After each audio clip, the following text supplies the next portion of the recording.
അസ്സലാമു അലൈക്കും വറഹ്മത്തുള്ളാഹി. പ്രിയപ്പെട്ടവരെ, ഉറക്കത്തിൽ പേടിപ്പെടുത്തുന്ന സ്വപ്നങ്ങൾ കണ്ട് നിങ്ങൾ ഞെട്ടി ഉണരാറുണ്ടോ? കണ്ട സ്വപ്നം ജീവിതത്തിൽ പിന്തുടർന്നേക്കുമോ എന്ന ആശങ്ക നിങ്ങൾക്ക് വരാറുണ്ടോ? എങ്കിൽ ഇനി അങ്ങനെ ഒരാശങ്കയേ വേണ്ട.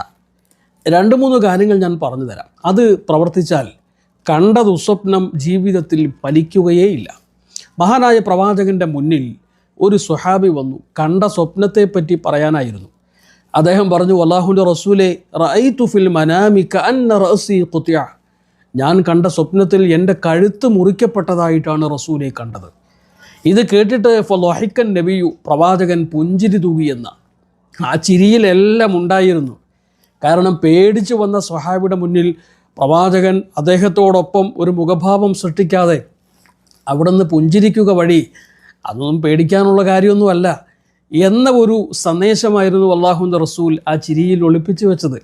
എന്നിട്ട് അവിടെ നിന്ന് പറഞ്ഞു, നിങ്ങൾ ആരെങ്കിലും പിശാചിൻ്റെ ദുർബോധനത്തിൻ്റെ ഭാഗമായി ദുസ്വപ്നം കണ്ടാൽ നിങ്ങൾ ചെയ്യേണ്ടത് ഫലാ യുഹദ്ദിസ് ബിഹിന്നാസ്, ഒരാളോടും അതിനെപ്പറ്റി പറയരുത് എന്നുള്ളതാണ്. ദുസ്വപ്നം കണ്ടാൽ ആരോടും അതിനെപ്പറ്റി സംസാരിക്കരുത്.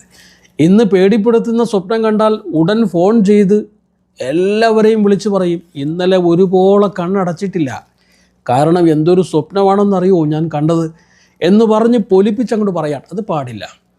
രണ്ടാമത് അല്ലാഹുവിൻ്റെ റസൂൽ പറഞ്ഞത് അർറുഇയ സ്വാലിഹതു മിനല്ലാഹ്, നല്ല നല്ല സ്വപ്നങ്ങൾ അത് അല്ലാഹു തോന്നിപ്പിക്കുന്ന പടച്ചവൻ്റെ ഭാഗത്ത് നിന്നുള്ള ഒരു സഹായമാണ്, ഒരു ഗിഫ്റ്റാണ്. എന്നാൽ വൽഹുൽമു മിനശ് ശൈത്താൻ, പേടിപ്പെടുത്തുന്ന സ്വപ്നങ്ങൾ അത് പിശാചിൻ്റെ ദുർബോധനത്തിൻ്റെ ഭാഗമാണ്, അവൻ പേടിപ്പിക്കുന്നതാണ്.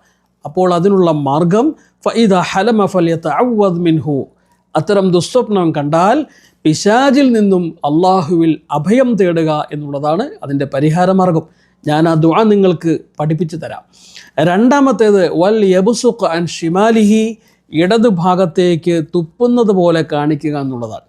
തുപ്പിയേക്കരുത്, കാരണം ഇടതുവശത്ത് ഒരുപക്ഷെ വാപ്പയോ ഉമ്മയോ അല്ലെങ്കിൽ ഭർത്താവോ ഭാര്യയോ ആരെങ്കിലുമൊക്കെ ഉണ്ടാവാം. അപ്പം അതുകൊണ്ട് തുപ്പുന്നത് പോലെ ആംഗ്യം കാണിക്കുക. അങ്ങനെ ചെയ്താൽ ഫഇന്നഹാ ലാ തദുറുഹു, കണ്ട സ്വപ്നം ജീവിതത്തിൽ ഫലിക്കില്ല, പേടിക്കാനേ ഇല്ല.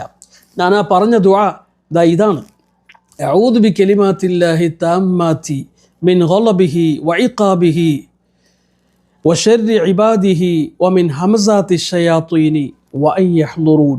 അല്ലാഹു എല്ലാവരെയും അനുഗ്രഹിക്കട്ടെ. അസ്സലാമു അലൈക്കും.